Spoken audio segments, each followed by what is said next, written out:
doing this podcast as a request from our producer. Yeah. Feels like that our audience don't know enough about us, so we are going to be basically talking about our top 5 favorite films each. Yeah. And going into a bit more. Producers basically said to me, especially, that I have no personality in the show, so I need to actually open up and get people to know who we are. I would say the opposite. I feel like you have too much personality. Oh, so maybe I need to tone it down.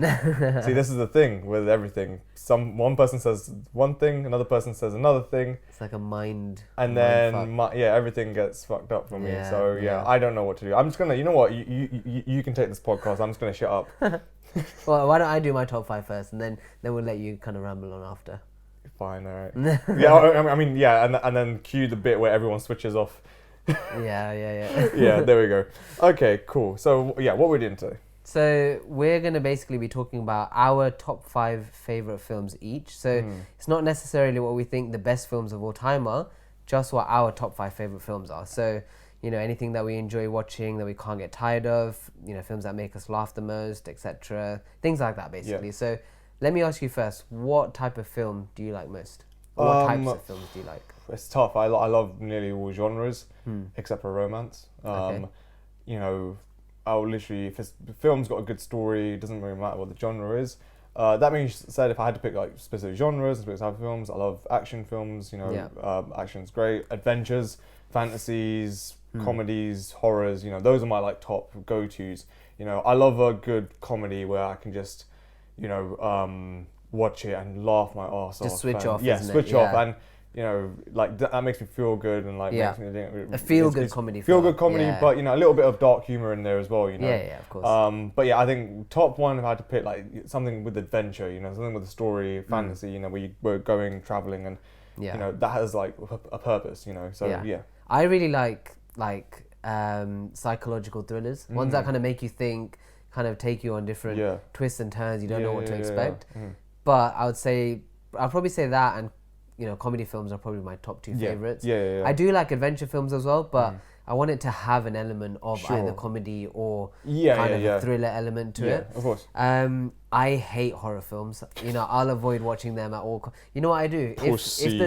I'm happy to admit. If someone chooses a horror film and I'm stuck there watching it, I'll pretend like I'm looking at the screen, but I'll look at the corner of the TV instead. But you won't look at the screen whatsoever. No. Wow. People think, oh yeah, this guy's hard. He's just watching this film without reacting. But I'm actually watching the corner of the TV. Yeah. That's how much I hate horror films. See, I think I like horror films because I like the feeling of getting scared, which is really weird to say, but I kind of like a good horror that will get me scared. Do you not finish the film and then you're thinking like, oh shit, like something's behind me, or? But I kind of like that, And I think a good horror movie, I don't know, like to have that reaction, I quite like it. Yeah. And I quite like. It's a bit weird to say. I like monsters and ghosts and stuff like that. That stuff really interests me. I like monsters. Demons as well. I think all that stuff really interests me. So when I see for me, when the demon or something comes up, then I'm scared. But then I look at it, I'm like, that's really interesting. That art design is really cool. Yeah. And it's so creepy, but I like that. Fair enough. I quite like the macabre.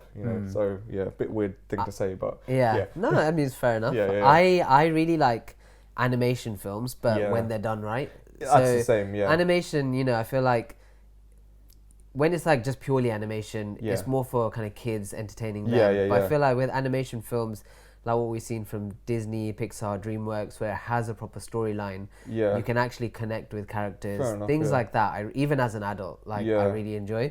And they're not in my top 5, from the list that I've got, but it's ones that I can carry on watching. That you don't get tired of. It's that childhood kind of element. Yeah, I think with animations, I'm on the flip side where I like animations that are quite unique. Yeah. I gravitate more towards like stop motion animation more. So I love like Aardman animations, the guys that did Wallace and Gromit. Yeah. Absolutely love Chicken Run. Chicken Run is such a great... Dawn of the Nugget. I actually haven't seen Dawn of the Nugget. I've started it. I haven't finished it yet. I need to finish that. But I love like stop motion because it's that thing of like physically actually doing it. And it's that like, quite... ridiculous comedy as well. I quite like. It's just, it just doesn't make you like think as much. You just watch it casually, and exactly. I love like you know, the Wes Anderson style of animation. Yeah, as well, you know, his film style yeah, is so yeah. unique. I really like that. So I appreciate more that animation. Yeah. I understand that a good story is great and stuff like that, but sometimes the animation, I just want to watch something relaxing and something simple. Yeah. You don't need to think too much. Yeah, you can just exactly. switch off. Yeah. 100%. So we've got a few kind of, well, I've got a few runner-ups that I've kind of mentioned as Sure, well. yeah. Do you want to kind of give us a few of yours and why they haven't quite made it into your top 5? So I've got a lot of runner-ups, if that's okay. Yeah, go just for it. because I love film so Yeah, much. yeah. So one of the runner-ups I have is Borat. Okay. Borat, I'm a very immature person. Yeah. Very immature child. I know it's very offensive to people. I know people get triggered by Borat so much. Yeah. I think it's one of the funniest films Yeah, ever made. I think it's absolutely ridiculous. The fact that it's all real, what he's doing, is ridiculous. And I think, in my opinion, it's probably the most quotable comedy film. You know? Ooh. Like, okay, fine. On a day-to-day basis, I will just sometimes just go, my wife. Yeah, okay, yes, fine. I think alright. universally, I would probably say, it's a quotable film. Yeah. I feel like if you like absolutely- films, yeah. then I think Anchorman's quite quotable. Yeah. But I agree. Yeah. I think Borat is very Borat quotable. is just ridiculous. I just Yeah, love how yeah. ridiculous it is. And some of yeah. the things he says, like, I like it because of, it's not just about, like, you know, the outlandish comedy and stuff like that. It's like some of the things he says, like, he goes and visits, like, goes to a petting zoo because he wants a pet for protection. Yeah. And he looks at a turtle and he's like, what kind of dog is this? And it's like, it's not a dog, it's a Taurus. He's like, is this a cat in a hat? Like, stupid shit like that is just, that's my type of comedy. Yeah. It's so stupid. And like, that whole thing was like, this is my neighbor, Nusum Tatiak Bhai. He's a pain in my asshole. You know, like that whole, like, everything he says is so funny to me. And again, it just shows how immature I am. The fact that still to this day, I still find it really funny. So yeah. Fair enough. So yeah. What about other kind of honourable mentions? Honourable mentions, I'll just quickly buzz through these because I've got quite a lot. Yeah. Fantastic Mr. Fox, my favourite Wes Anderson film. I still need to see that. Oh, it's absolutely I've seen great. Grand Budapest Hotel. I watch Fantastic Mr. Fox like maybe every 3 to 4 months. Like, Really? I love that film. I can genuinely, if I want like something just to watch, Is like, it supposed to be like a feel-good? it's a feel-good film, okay. but it's something to watch. Like, so I mean, it's a bit of a personal film for me because when I was like sick, when I was at home, and like this is maybe 2010 or something like that, I was like really sick in the winter, and like, you know, it's cold, snowing, and I was feeling a bit unwell. That was on like Sky Movies or whatever I was watching movies on, and it's a nice feel-good warm film. You have like a nice cup of tea or something like that. Yeah. You know, watching it, being really relaxed, it relaxes me. That film really relaxes me. So Fantastic Mr. Fox is up there. Interstellar, you know, one of the best sci-fi films in my opinion. Yeah. Hot Fuzz, the best of That's the so Cornetto good. trilogy. Yeah. So funny, ridiculous, incredibly funny. Again, I think, in my opinion, the best written film. You know, I think it has some of the best writing ever. But it's not on my list, you know, because you know, personal reasons. The Godfather, we talked about this in the episodes. Godfather's up there. Some Like It Hot. It's going to be on our list. I'm excited to see your reaction to Some Like It Hot. Okay. It's got the best end scene in the history of film. Okay. So have fun with that bit. And just when you're watching it, just think of that in mind, because I think if you think of that and watch that scene, you're gonna laugh a lot. Okay, fine. Because I think, in my opinion, it's the best ending of all time. This one, only a few people will know this because it's an Indian film. Bhag Milkha Bhag. Okay. It's about based on a true story about Milkha Singh, who is an Olympic runner, and his story is just incredible. And I think it's good. Oh, no, 2013 it came out. Watched it in cinemas. It was one of those like Bollywood films. I wasn't looking forward to it, and I thought it was gonna be like a full-on Bollywood film. Yeah. It's not. It's so unique. It's so different, and it shows like the struggles that like people who had to flee Pakistan because of the partition. It shows what they went through, and it's incredible. Highly recommend it. It's got Farhan Akhtar in it. Only Indians are going to understand what I'm saying right now. But John Wick is up there. John Wick, okay. Yeah, I think it's the film that saved Keanu Reeves' career. And it's so iconic, I think. He was doing all these kind of silly little films. Exactly, After Matrix, he didn't really get anything big. He didn't, and I think even though it came out in 2014, I believe, it's become a timeless classic now. Yeah. It's so iconic. Terminator 2, personal favourite, because this is one of my dad's favourite films. And we and my dad used to watch Terminator 2 all the time. Yeah. Still love it. Inglourious Basterds is my favourite Tarantino film. Yeah. Putting that up there. Anchorman 1 and 2. Okay. Both Anchorman So men funny. are so funny. So funny. I was trying to decide between the two, but I think they're both so unique and so funny. They're like different from each other. They're different from each other, But whilst and they doing the both same have like thing. ridiculous dialogue. It's just it's a silly film again, and I think love that. Anchorman 1 is more quotable though. Anchorman 1 because is it definitely was more so quotable, ludicrous yeah. when it came out. But I do love Anchorman 2, that Same, whole scene same. of, you know, why did you keep drinking the ketchup if you do drink ketchup? You know, what, don't you know? I'm blind! You know, that entire bit. So funny. Like, it's so stupid about as well. The river of ejaculate about the whale and all that kind of stuff. All the that, stupid stuff. that they and said. also, like, what the hell is this? It's like, oh yeah, that's fried bat. The chicken of the cave. It's like, we also tried it with the cat as well. The chicken of the railroad. So stupid. Have you seen the post-credit scene of Anchorman 2? A long time ago, I think. I can't remember it like off by hand. Do you want me to say it? Yeah, say it. So we stayed in the cinema when we were watching Anchorman 2, because everyone was like, oh, it's going to be a post-credit scene. And I was like, oh, what's this going to be? A tease for Anchorman 3? Yeah. It's literally Brick just goes underneath the table and he finds a cookie and he just smiles at the camera. That's That's literally the post-credit scene. But that character, Brick, is, again, and I think it showcases the best of like comedy actors as well. Yeah. You know, you have so many like so much license to just do what you want. Exactly, yeah. So that's the Alien is up there. Ridley Scott's Alien, because this is before Alien became like a massive action franchise. This is when it was like a horror film. Yeah. And it's one of the few films that still to this day, there's one jump scare that every time I watch it, I know it's gonna happen, but it still scares me. When a thing. Yeah, like the alien, like they turn around and the alien just like roars at the person's face. Okay. I watched it when I was at uni. I was front row when I was watching that film, and I was in a massive lecture hall with my entire class. Yeah. And that scene came up, and I actually jumped off my seat, and everyone started laughing at me. Oh god. It still haunts me to this day, but I still love that film. It's Yeah. up there. The Shining. You know, I think one of the best, I think, in my opinion, the best Stephen King adaptation for screen. Yeah. Jack Nicholson as Jack Torrance. Have you ever seen The Shining? I've seen it, Yeah. but I feel like it's a difficult film to understand.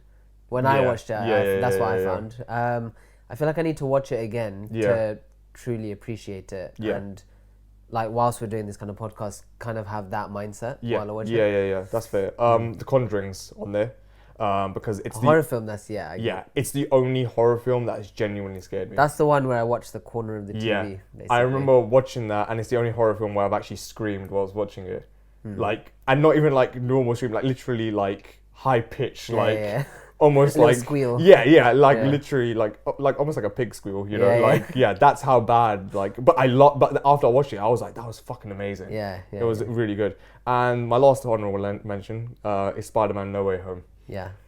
I think, I mean... When we went to watch it in cinema. cinema. Yeah. I mean, like both of us were there for that. We watched it in cinemas. I've never been in any film where the reaction has been that vocal. So I've never been to any film where once a reveal happens, spoiler if you haven't seen it, but Andrew Garfield, all the Spider-Men are in it. Yeah. When Andrew Garfield takes his mask off, and when that happens... and the entire cinema erupted, cheering. I've never felt so connected to a film ever in my life. Same. So I went to watch that 3 times. Wow. Once when with you guys, obviously, when we went to IMAX. And then the other 2 times I just went to kind of like a normal cinema. Yeah. But then by that point, the news was already out. The news was out, yeah. So when I watched it second and third time, there was no reaction, basically. Because obviously the hardcore fans watch it at the first screenings, and then afterwards it's just kind of people going to watch the film. So like you could just notice the difference in your viewing experience. In IMAX, obviously the screen is amazing and everything, but the audience made it. The audience made it is because we watched it on the day it came out, and it was like the second showing. We avoided all spoilers whatsoever. There was no spoilers whatsoever. Like, it was so like secretive and stuff like that. And the fact that scene happened and people went nuts. Like, the only time I've heard that reaction is like going to like a sports game. And you know, someone's like cheering. With a cheering, and someone scored like a big goal. You know. That's the only time I've ever heard that reaction. I've never heard that reaction in any film. So that's why it's on my honorable mention. You know, but you know, it was close to being in the top 5, but same. I don't think I can put it in the top 5 just yet. Maybe after a couple of years. It was close for mine, but then I thought, I've got too many comic book films in my top 5. It was the same with me. So yeah, sorry, Spider-Man, but I think eventually, I think top 10 it's probably in there. Yeah. But we'll save that for another day. Yeah. Yeah. Yeah, I mean, So I've kind of grouped mine. Yeah. So, honorable mentions. These were probably the closest into kind of breaking into a top 5. So these are just basically films that make me become emotionally invested into the film itself. They kind of create a different world for you to get into. Yeah. So you can kind of detach from life and just kind of immerse yourself in this world. So not only that, but also other things like the acting in these films, which I thought was maybe some of the best acting I've ever seen. Yeah. So the 5 films that I've chosen for here are The Green Mile, There Will Be Blood, Interstellar, Jurassic Park, and Spider-Man No Way Home. So we've already said Spider-Man because of the viewing experience and the whole, it paid off kind of 15, 20 years of storylines as well. 100%. It's the best like all the fan callbacks. Yeah, exactly, Yeah, and then Jurassic Park, I think, because I love monsters, dinosaurs, that kind of stuff, I feel like it was, I've not seen a Jurassic Park where it's been as good as the original. It's just done so well. Yeah. And I feel like I watched it as a kid and I still feel the same when I watch it now. Yeah. Interstellar, you've already said, obviously, amazing sci-fi film. Yeah, incredible. With Nolan's twist on it, you know, he's my favorite director. So with all of his films, I always feel a bit more connected to them than, you know, maybe any other director. Yeah. And then the last 2 that I said, Green Mile and There Will Be Blood, purely because the acting was so good. It was so good, that, you know, 3 hours of the film goes by and it just feels, it doesn't feel like that. I completely forgot about There Will Be Blood. Like, oh yeah, my God, like that, so like that's also only one for me as well. I'm gonna mention. Oh my God, like Daniel Day-Lewis is acting in that, especially the end scene. Like, my God, wow! I completely forgot about that film. How could I even the bowling forget? alley bit? Yeah, exactly. That whole like I drink your milkshake. I drink it up. It's such a great scene. 100%. Yeah. So those are the 5 that were closest to kind of breaking in. Okay. Then I've got like a few others. So mainly psychological thrillers. Like I said, I like them a lot. But surprisingly, or maybe one can be counted as a thriller, but in the top 5, I mean. But these ones, so 7, Usual Suspects, Shutter Island, The Prestige, and Reservoir Dogs. So those films are more ones that kind of have me on the edge of my seat, make me kind of, you know, really think about the storyline and where it's going to go. The next couple are like silly comedy films. And this is like my favorite type of comedy, slapstick humor. So these... When I was younger, White Chicks was one of my favorite films. It's amazing. So it's good. Absolutely, I think still to this day it's one of the best like comedies ever made as well. I think Wayans Bros, like back then, they were. This was probably the best, like their prime in terms of for their careers, and as a couple, I mean. And I feel like White Chicks, you know, first time I watched it, I was like a teenager. And like I just cracked up laughing. I couldn't like stop laughing. Even now when I watch it, I still get the same reaction. It never gets old, that film. Yeah. The other one I have is This Is the End. So that I actually started watching that again 2 days ago. That's such a great film. Again, every time I watch it, like I just laugh at the exact same bits, exact same. When I watched that film in cinemas, I laughed so much I fell off my seat. Like that's how much I was laughing at that film. Good. Yeah, like I feel like especially like the kind of relationships they build between Jonah Hill. Jay, Danny McBride is my favorite character in that film. He is the best character in that film. I also like with White Chicks as well. It was like for me, that's what made me gain so much respect for Terry Crews because like the shit he does in that film is ridiculous. Like it's like humiliating. You see him and you think he's being some really intimidating figure, but that entire making my way back down bit that, like so the fact that he played along with that and the farting scene as well, which is my God! Good. Like I this is why I love Terry Crews because he's not afraid to make fun of himself. He doesn't take himself. He doesn't take himself too seriously, and I really gain a lot of respect for him when I saw that film. But This Is the End. That so good. It's such a great film. It's like and such iconic kind of moments in that film, which I just remember so much. Again, very stupid comedy as well, but it's just so good. It's just simple, My last few. So like I said, I love animated films. So from those, I would probably say Toy Story, so the whole kind of series, to be honest. Toy Story, Shrek, Finding Nemo, Monsters Inc., The Incredibles, and Ratatouille. I'd probably say those are my favourites. Ones that when I watch them, again, it's more like I've watched them as a kid. And it's just something that you can relate to. More nostalgia. Exactly. I don't like Ratatouille. Why? It's boring. You think? I found it so boring. I love that film. I watched it in cinemas. I fell asleep. How old were you? I was a kid. when I watched it in I cinema. love that film. I thought it was really I good. watched it when it came out. Like, I was Yeah. a kid. I hated it. I just thought it's such a crazy, like only Disney Pixar can do something crazy where a rat becomes a chef. But Like I a rat's think supposed to the be in- like the dirtiest animal kind of thing. But and I it's- think the entire film for me is just Yeah. he's just a rat on his head. And I feel like that's just all that happens in the film, and I'm I just don't like, know, I fell asleep again. Like Yeah, I yeah. don't fall asleep in animations. That film put me to sleep. I found it so boring. fair enough. But I agree with you on Shrek. Like Shrek is Yeah, an iconic Shrek. film. Even you know, like yeah. the sequels don't get as much love. Like I think Shrek 3 probably was my least favorite. Shrek 2 I really liked. Shrek 2 was great. Even yeah. Shrek 4, like, I really enjoyed that film, whereas a lot of people, It even was the one with Rumpelstiltskin. Yeah, it was okay. Yeah. I prefer Shrek 3 over Shrek 4. Yeah, in my opinion. I didn't even finish Shrek 3 because I just Really? couldn't get into it. Yeah, I Shrek saw- 1 I- and 2 I really Yeah, liked. I saw Shrek 3 in cinema, so Okay, I quite fine. enjoyed that. Yeah. Shrek 1 is my favourite, and I like watching it now as an adult because I can understand all the adult humour Yeah. that's in that as well. Yeah. And, you know, that entire Muffin Man scene. Yeah. It's so good. No, not Muffin Man. If you ever bored, just watch that scene, but in Yeah. different languages. Okay. You will... Okay, fine. That's you will thank me. You will thank Okay, me fine. for watching, especially in Italian. That scene in I Italian... feel like I've heard it it's somewhere on absolutely Instagram it's or something. ridiculous, but it's so funny. Yeah. All right, so That's our interesting, yeah. top 5 now. Yeah. So what have you put for number 5? Okay, so number 5, I put this film as number 5, and you may be quite surprised. So my 5th favorite film of all time is Four Lions. Interesting. Four Lions. I was never. I don't know why I would never have thought that. Yeah. So I don't think this film really ranks up high in a lot of people's lists, but for me it does because Is it because it's that British? it's British humor, but it's also relatable Asian humor as well. Yeah. You know, and it's the fact that like when you first think of the film, you're like, oh my god, like it's so like if you think about it, it's a really offensive film. It's like yeah. it's basically showcased the life of 4 terrorists Yeah. or 5 terrorists Yeah. until one gets blown up while blowing up a sheep. Yeah.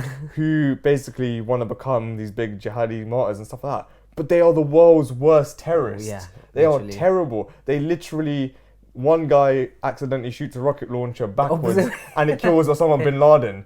You can't Yeah. make this shit up. And also, it's the fact that it's set in Bradford as well. Yeah, and they yeah. have the Most Bradford accent, the unassuming most place. unassuming accent. But it's the fact it's such a like nothing big happens in the film. It's a No. very like dull tone film. You know, there's no like dramatic moments stuff like that. I feel like But Brit it's just- Asians appreciate it, and Yeah. it probably does rank quite Exactly, highly, and yeah. I love the fact that there's not really a score in the film, so that when the comedy happens, there's no like silly score or anything like that. Yeah, and yeah. the comedy is just so. The whole bit when he walks in to get bleach and he's It's just covering he's literally his covering beard his with face. So hands. he's like, "Could I get 12 bottles of bleach, please?"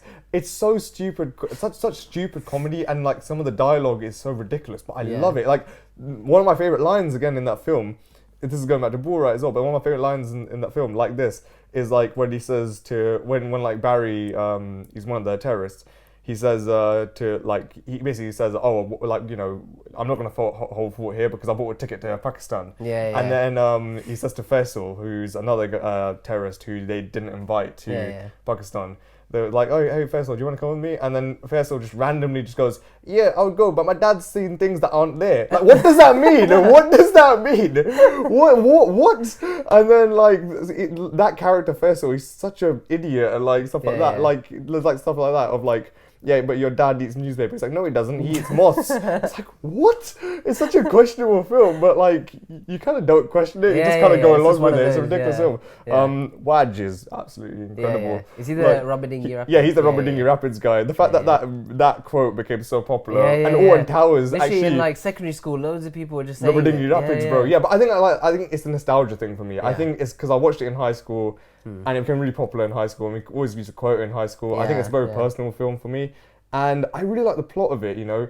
It's literally just about failed terrorists and stuff like that. But then at the end of it, it kind of has meaning because, like, then the main guy realizes, oh shit, what I'm doing is wrong. Yeah. It's done in a very stupid way, but at the end of it, he realizes, fuck, you know, what am I doing in my life, you know. And then once he ends up accidentally getting Wadge killed, who literally blows himself up because he doesn't know what he's doing, is again it's stupid. But the fact that like he feels guilt and stuff like that, is, you know, incredible. And also it's the first time, you know, what's his name now? Guy who plays Omar, Riz Ahmed. It's the first time Riz Ahmed actually became mainstream, and since then he becomes such a big actor. Has he won an Oscar? Or he was nominated. He was nominated for an Oscar, but he did, I think, win for short film. I think he won an Oscar for short film. But again, it's a very quotable film. Wadge is an absolute idiot, and the fact that it's one of the few films where Chicken Cottage is actually mentioned in a film, which I never thought in my day would have would ever happen. But it's that thing. Even talking about it right now, I really want to put it on right now and watch it because it's one of those films I could genuinely. I probably have. I could watch this film on repeat. I could watch it back to back over and over again and still find it funny. I still find all the jokes hilarious. I laugh out loud. It's such a stupid film. But I love it. I love stupid comedy. I love dark comedy, and I think this film. It was hard. I wanted to put a comedy film in my top 5. It's hard to pick it, but I think, in my opinion, Four Lions is my favorite. So I've got a comedy film for my 5th film as well. So I've got Anchorman. So I was thinking as well, Anchorman 1 or 2. And the reason why I went for Anchorman 1 is because it's the original.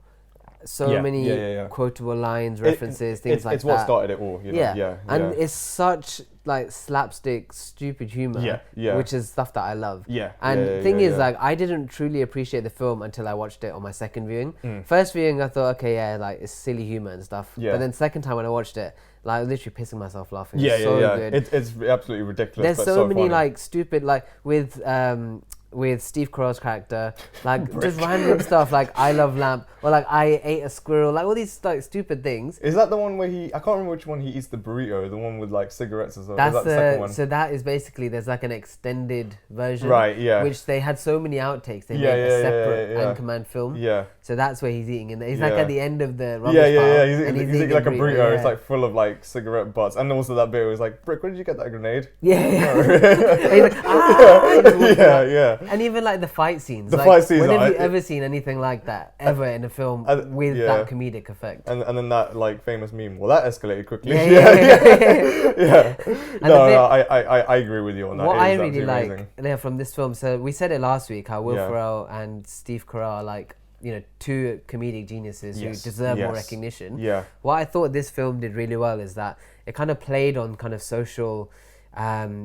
Kind of injustices at the time where in the film there's this woman who's trying to get more into the kind of industry that's male dominated and these men are basically taking the mick out of her but the way that it's portrayed in the film is that they're doing it in a humorous way but it's making it seem like these men are idiots. So there's this one bit which I always remember where the studio kind of head of the studio basically comes in and he says, we're hiring a woman because we need more diversity in the workplace. And then Champ, he was like, what's diversity? And then Will Ferrell was like, I believe, if you give me a chance, I believe diversity was an old wooden ship. Or something stupid like that. And it's showing how stupid these men are and why idiots. They need that. I feel like it tackles these kind of social kind of prejudices and kind of things like that in a funny way, which kind of obviously just makes you laugh and makes you laugh at their jokes and stuff, but also kind of doing it in a way that you actually think about it as well. Fair enough, That's why,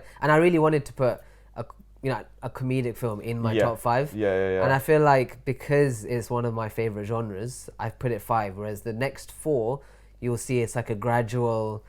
You'll see it goes from comedic to more kind of thriller action. So you'll see the gradual shift. Okay, fair enough. I mean, I agree with you on that. Anchorman is I think it's one of Will Ferrell's best films as well. I think besides Elf. I think after Elf, it has to be Anchorman. I think Elf is because it's more, everyone loves it. Everyone can watch it as well, everyone can watch Elf, whereas Anchorman, you can't show a kid Anchorman. And the humour is not for everyone. It's not for everyone. No. It's definitely not for everyone because I've tried showing my sister that film and she hates that film. I tried showing my wife and she hated it.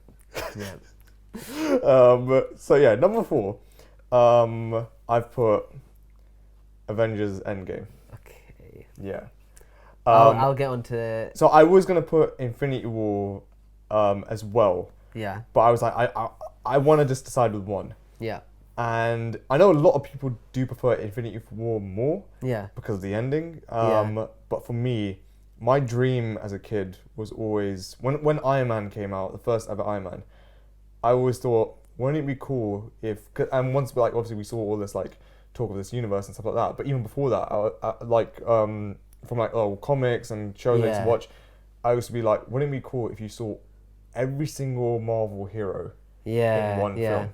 Yeah. You know, and this film promised me that. Yeah. Yeah. The end scene alone So good. for this film makes it so much better than Infinity War for me. Yeah. That end battle is one of the best end battles I've ever seen in my life. Of all time, yeah.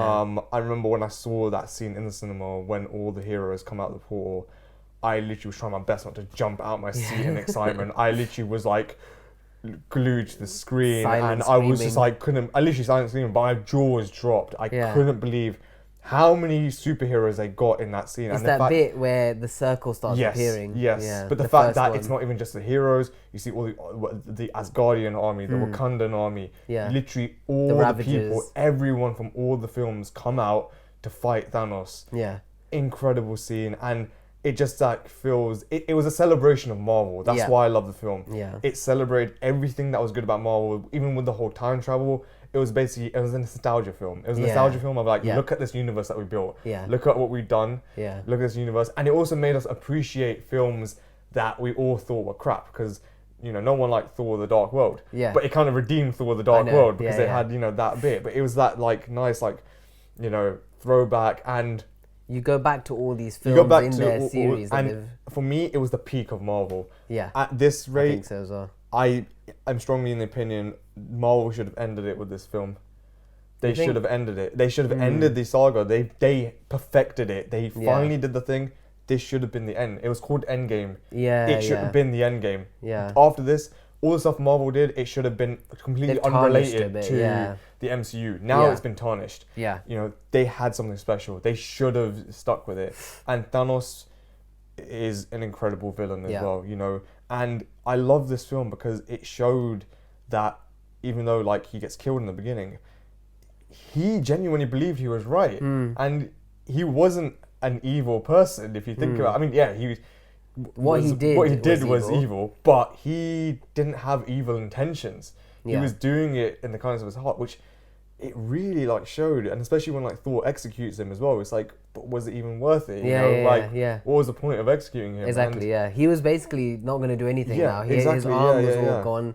He was not going to be able to go back to what he was doing before. But I love the entire. I loved it because the trailers completely threw us off. You know, we thought it was gonna be a last thing, and as soon as they say like 5 years later, and you see everyone's just adapted to this lifestyle without people there, and I was like, this is not the film I thought it was going to be. And it surprised me. So for that, I give Marvel props. I think, in my opinion, Avengers Endgame is number 4 for me. It goes on that. And it's that thing of like, it was everything I wanted in a Marvel film. So, the culmination of 10 years of hard work. 10 years of Marvel, and they did it, you know. So Endgame is my number 4 pick. Yeah. So I've put it a bit higher, but I'll talk about that later. Fair enough. My 4th pick is Inglourious Bastards. Again, as you said, you know, my favorite film by Tarantino.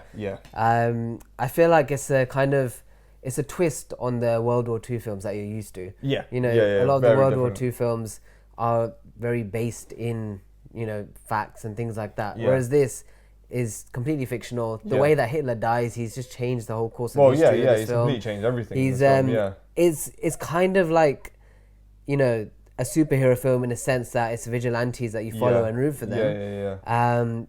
But it's more of a grounded element where, you know, you also have the grounded element of, you know, Shoshana.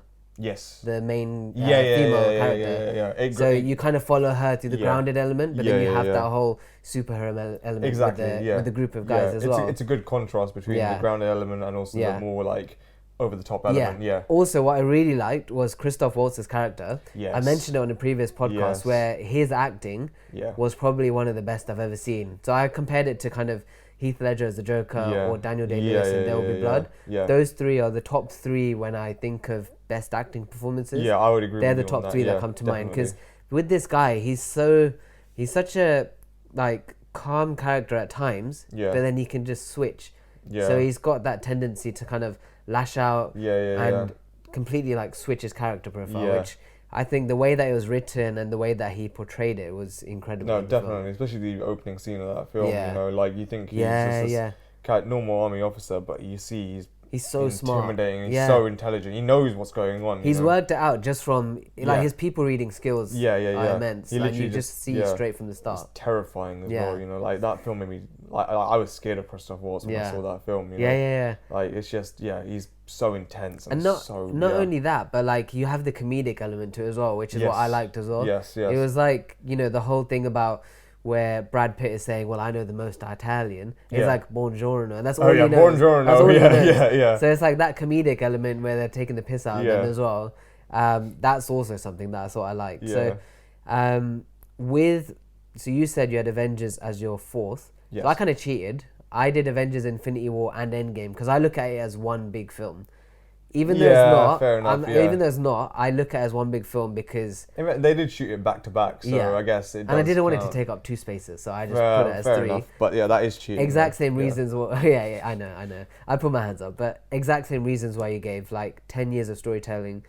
Culminates in this epic 2-part film. Yeah. And I think it was the pinnacle. I don't think unless if maybe when it gets to the point where X-Men, Fantastic Four, if they do those characters right, it might get to that level, but I think it's not going to get any better. I think they've dug themselves in a hole where they can't recover, especially with the shows. I think the shows have ruined it. Yeah, same. I think they've put too much money and on the shows. Focus on the shows. Yeah. Whereas now the films they're not entertaining. No, they're not. You know, like it was the first. I mean, this last year is probably the first year I probably didn't watch a Marvel film in cinemas.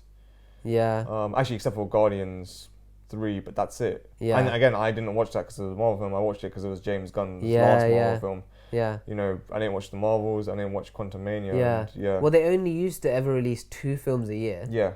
And then now they've got to the point where, apart from 2024, 2023, they had 3 films. Yeah. All these different shows. Like, it's just, you're too saturated, I think. Yeah, they're oversaturated. And focus on quality rather than quantity. Yeah, their quality is just dipped so much. What's your third? My third one is this film. It was tough. It was really tough to rank this film. Yeah. Because I wanted to rank it higher, but I don't think I could rank it higher after thinking of it further. But it's my favorite Leonardo DiCaprio film. Yeah. Inception.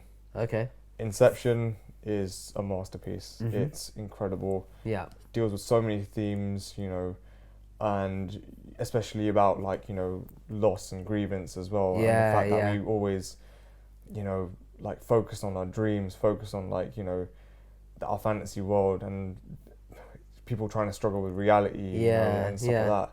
Such a powerful film, and every time I watch it, I always tear up. Like it's so emotional and incredible. The practical effects are amazing. Yeah, you know, Nolan did an amazing job with his sequences. Incredible cast. Absolutely. So many good actors. Mind-boggling scenes. There's not CGI, but the practical effects, like the rotating corridor, all that stuff. Incredible, yeah. This film is just, I wish I could rank it higher. Yeah. I really wish I could rank it higher. This should be number 1 for me, but it's not number 1. It's number 3, but I struggled as well. It was so tough to rank this as number 3 because I love this film. The best film score ever. Yes, 100%. Time by Hans Zimmer. Yeah. My favorite. My God. I think listening to it, no other film score can make me tear up as much as that score. Yeah. It is just, it's a journey. The one that comes close, which I think, you know, kind of hits you in the feels, is Interstellar. Day one. Day one or something. Yeah, one of those. Yeah, that one's very close, but Inception is just so good. Classic. It should have won Best Film at the Oscars. Nolan should have won an Oscar for this film. Because I was struggling with this as well, same as you, whether to put it number 1. Yeah. In the end, so I've put it as number 2. Yeah. And I think, same with you, I feel like there's so much that happens in the film. It takes you to so many new locations, new kind of surroundings. Yeah. But it still feels fresh every single time. Yeah. And you don't get that fatigue of going to all these new places. Yeah. It's like, because it's always something new. Yeah. It's always kind of keeping you on the edge of your seat. Exactly, yeah. And because there's so much, because it's such a kind of, it's a film that makes you think a lot. It makes you think a lot. And it's like, it actually comes full circle. Exactly. But you don't realize, I didn't realize until after I left the cinema and then I gave it like a few minutes, only then did I clock what actually yeah, happened. yeah. You have to watch it twice. Yeah, I think, you have to watch it understand multiple properly. times. But it's that thing of like, it makes you think about your own like mortality as well when you watch it, because you think about yourself and you think about. It's almost like you watch it and it's, you know, existential. You know, you watch it and you're like, fuck, like, is this what my subconscious thinks like? And is this why I like when I dream I think of people that have passed away? You know, and you're like, damn, you know, like it makes you think a lot, like what you see in your dreams. You know, how does that reflect of what you've seen outside, and how the real world is actually affecting you mentally? And you know, it's that thing of like even the whole relationship between, you know, Leo's character and Mal, you know, that relationship is incredible. I love the bit in the beach where Serizawa's been is it Serizawa? I can't, no, that's another film. I can't remember the guy. The guy's name. Where he's been Ken Watanabe's character. Yeah. When he's been like stuck in that place and he's aged as well. That whole bit when you realize it's him, it's like wow. I know exactly. Like, that's the thing. Yeah, such a great scene. So I think Inception. I mean, I wish I could rank it higher, but I'm not going to rank it higher. Well, so like I said, that was my second pick. Yeah. So what would, because you put it third, so what's your second film then? The second film for me is The Dark Knight. Interesting. I'm interested to know what your first one is. Yeah. The Dark Knight is my second film. Okay. So I mentioned on the Dark Knight episode, it's not my favorite film of all time. Yeah. You know, it's not my favorite film of all time, but I absolutely love this film. It's the first ever time I watched a comic book film and I was like, I'm taking this seriously. Yeah. It's, in my opinion, the best comic book film ever made. Yeah. You know, it's real, it's gritty, you know. You can listen to our podcast and talking about The Dark Knight, you know. I don't need to repeat myself on like what we talked about. Talk about an hour and a half. It's like it's the longest we've talked about a film for a breakdown. It's incredible. It's, you know, it's so many themes. It's real, it's practical, but it doesn't, you know, tarnish the reputation of Batman. No. It still stays true to the comics. It's still a superhero film, and Heath Ledger as a Joker is incredible. The best acting experience I've ever seen in my life. It's the best acting I've ever seen. Yeah. So like Christopher Nolan's films, so he's my favorite director of all time. Yeah. And his films are the ones which I enjoy watching most. So for me, Dark Knight is my number one film. And you know, we went into a lot in the actual Dark Knight episode. I said it's my favorite film. Yeah. Heath Ledger's acting, not only him but the cast around. Christian Bale and Christian Bale himself, you know, they all did such an amazing job in the film. Yeah. And as we said, it's all practical effects, whereas a lot of these superhero films are a lot of CGI and things like that. It's one of the few that actually use full practical effects, which is unheard of for a superhero film, you know. And it's still unheard of as well. Yeah. Because since then, every other Batman film has come out, you know, they still use quite a bit of CGI, including the Robert Pattinson one as well, you know, like there's still CGI elements in that. Yeah. Whereas this film was it was real, you know. Yeah. It felt like Batman could be real. Yeah. You know, that's what it felt like. It felt like he could be a real person. It's like your regular kind of, not regular, but it's more like a real life situation. Yeah. It's the world that we live in compared to like this make-believe world, essentially. Yeah, 100%. So I'm interested to know what your number one is. I think I know. Yeah. So my number one film of all time is Lord of the Rings: Return of the King. Okay, I only just remembered that because I haven't even mentioned it in my honorable mentions. Yeah. Go on. This is the film I put this on here because this is the film that got me into film. Yeah. You know, when I watched this film for the first time, I was like, I want to make a career out of this. Yeah. This is what made it for me. Yeah. I think it's the best film ever made. It has every element in a film you want: comedy, action, you know, bit of horror as well, you know, drama. It's got everything in one film. Yeah. You know, and the speeches in it are incredible. The battle scenes are incredible. A great balance of practical effects and CGI. Also, for its time, the CGI was incredible. So good. You know, there are films that still struggle to make CGI as good as Return of the King. Yeah. You know, I put Return of the King out of all the other films because it's the combination of a trilogy. Yeah. And that heroic moment when the ring goes into Mount Doom, it's so heroic. And even before that, when, you know, Aragorn runs into battle, knowing that they're probably going to die facing Sauron's army, is just beautiful. It's that whole like good over evil. Good over evil. Yeah. It's the classic good guy versus bad guy story. You know, it's a classic film, but just done in fantasy. Yeah. You know, and the Lord of the Rings trilogy is, I think, my favorite trilogy. It's my favorite franchise. I love it way more than Harry Potter. Yeah. You know, it's got everything you want in a fantasy film. Acting is incredible in that film. Yeah, you know, that cast is so like good. Ian McKellen as Gandalf. Like that is. When Such I think a of a good when I think casting of a wizard, I decision. think of him. Yeah, you know? yeah. I can think of Ian McKellen as Gandalf. Such a great casting decision. It's like he was made for that role. Yeah, there's so much in that film. I can't like slate it. There's nothing, in my opinion, bad about that film. Yeah. You know, it's absolutely amazing. It's a journey. You know, yeah, the extended edition's 4 hours long. It needs to be 4 hours Yeah, long. you have to watch it the has to extended. be that long. It's a journey. You know, you need to watch it as a journey. Yeah. I think Peter Jackson did such an incredible job with the entire trilogy, but specifically this film. You know, I think also because of the filming locations as well. Exactly. They The fact smashed they it did with it in New Zealand. New Zealand was the best template for Lord of the Rings. I don't think any other country would have been suitable for it. Yeah. You know, it's the film I can watch like all the time. Yeah. I can put this on anytime, watch it, even though it's 4 hours long. I can literally watch it and enjoy the entire thing. Yeah.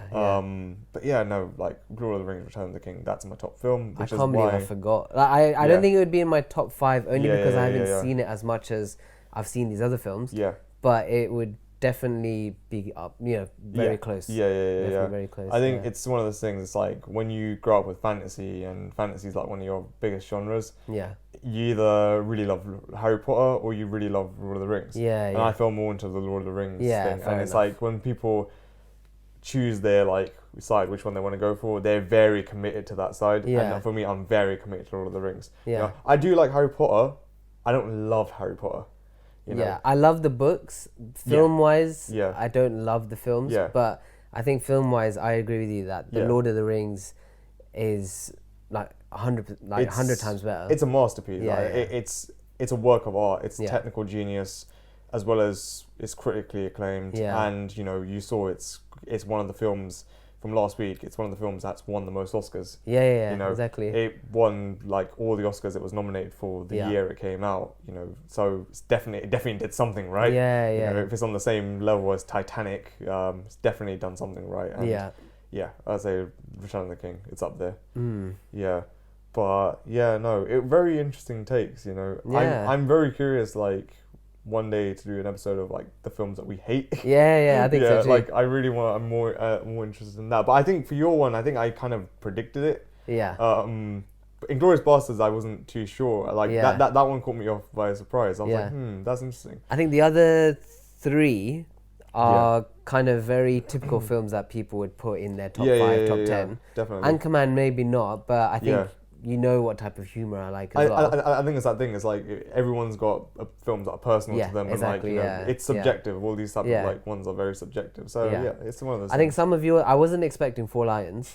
4 Lions. That threw me a bit. It is great. But I mean, hopefully, like we said, the main reason we did this podcast is so people get an idea of what type of films we like, what our movie taste, our taste in movies are. Yeah, 100%. Maybe at one point we'll do, top 5 films that we think are the worst of all time. Or something exactly. like that. And even like specific genres as well, like top 5, comedy films, top 5 action films, that we think. Because this is like, it was difficult for me personally to do this because I love so many films. So trying to just pick 5, just any film of all time is so difficult. So if we like narrow it down, then we can show you that look, we actually do like other films as well. And also this is only top 5. Top 10, there were so many other films I could put in, like in the top 10. I feel like top 10 would be harder because here I already knew what the 3 were going to be. I just had to choose 2. Whereas for the top 10, there's like 5 other films I had to choose.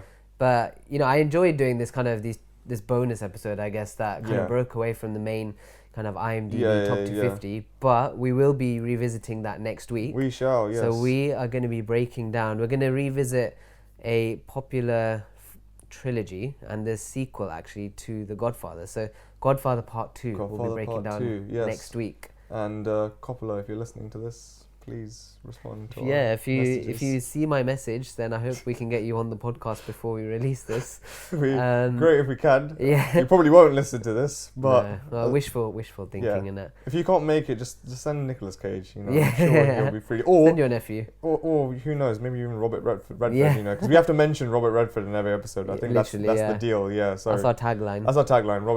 Robert Redford. Yeah. Yeah. I think if Robert Redford sees this, he's gonna absolutely hate us. Yeah.